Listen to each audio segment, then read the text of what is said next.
Ever wonder why some entrepreneurs turn a simple idea into a billion-dollar empire while others fail despite following every business school rule? In this deep dive, we explore the 6 counter-conventional mindsets that top founders use to disrupt industries and scale fast.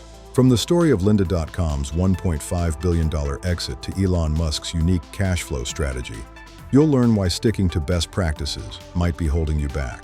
In 1995, a graphic design teacher named Linda Weinman, and also an aspiring entrepreneur, decided to get the website Lynda.com. She did so because she needed a sandbox to play in, with the new graphic design tools, the digital tools that were being developed at that time, Photoshop, Illustrator, and many more. And she needed a place to put her students' work so all could see it. Well, she put that website together, and the business began to grow.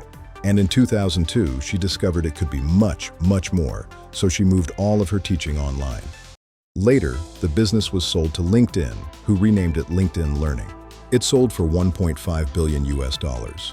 Linda is the poster child for what I call the counter-conventional mindsets of entrepreneurs. So I want to tell you about these mindsets today, and here we go. Why do I call them counter-conventional? First, these 6 mindsets run counter to the best practices, as we call them, that are done in big companies today. They fly in the face of much of what we teach at London Business School and other business schools about strategy, marketing, and risk. Now, you might say, John, what do you mean by mindset? A mindset, of course, is up here. It's those attitudes, habits, and mental inclinations, which, when something comes our way, predetermines the response we make.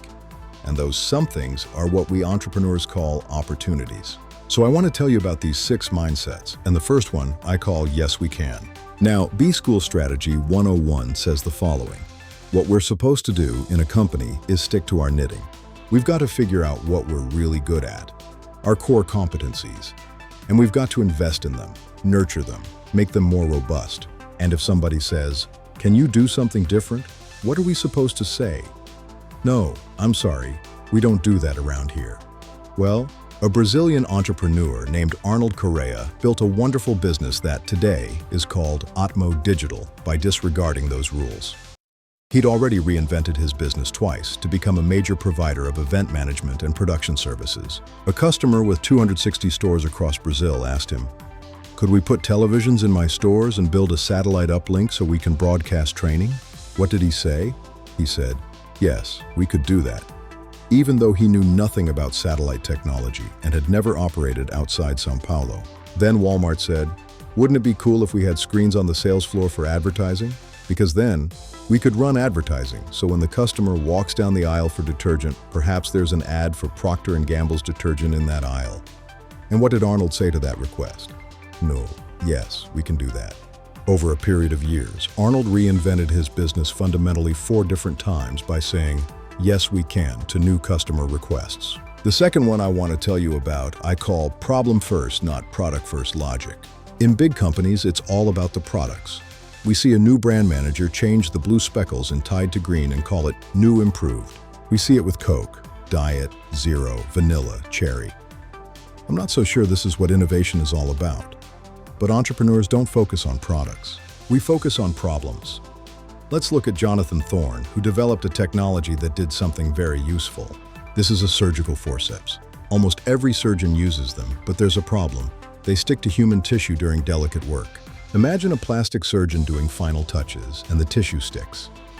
It's frustrating, it takes longer, and the results might not look as good.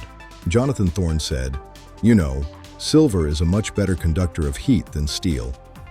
He made forceps from a silver alloy, and they didn't stick. He didn't just improve a product, he solved a deep, painful problem for his customers. That's the problem-first mindset. The third mindset is to think narrow, not broad. Big companies want large markets to move the needle. Entrepreneurs start small.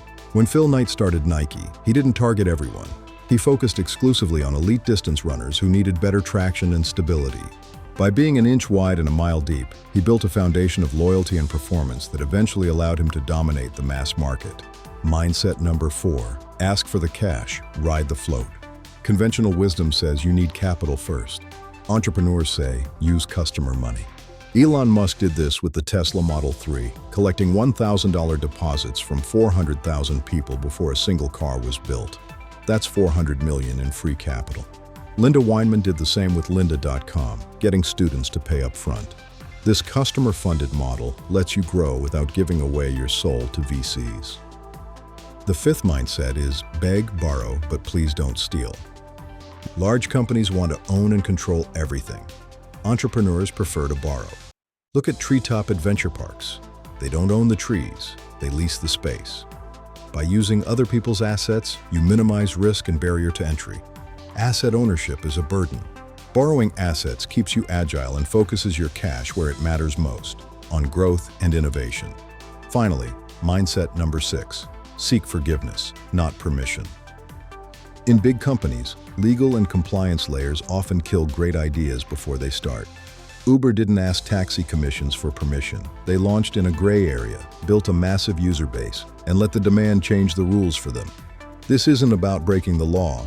It's about navigating the not yet legal and proving the value of your concept while others are still waiting for a green light. The common thread? Entrepreneurs aren't just risk takers, they are risk shifters. They shift risk to customers, asset owners, and the market itself. These 6 mindsets are learned behaviors. Whether you're in a big company or starting out, these rule-breaking habits are your roadmap to growth. Identify which of these mindsets you need to learn today. Because with the right mental shift, maybe you too can change the world. Thanks for watching.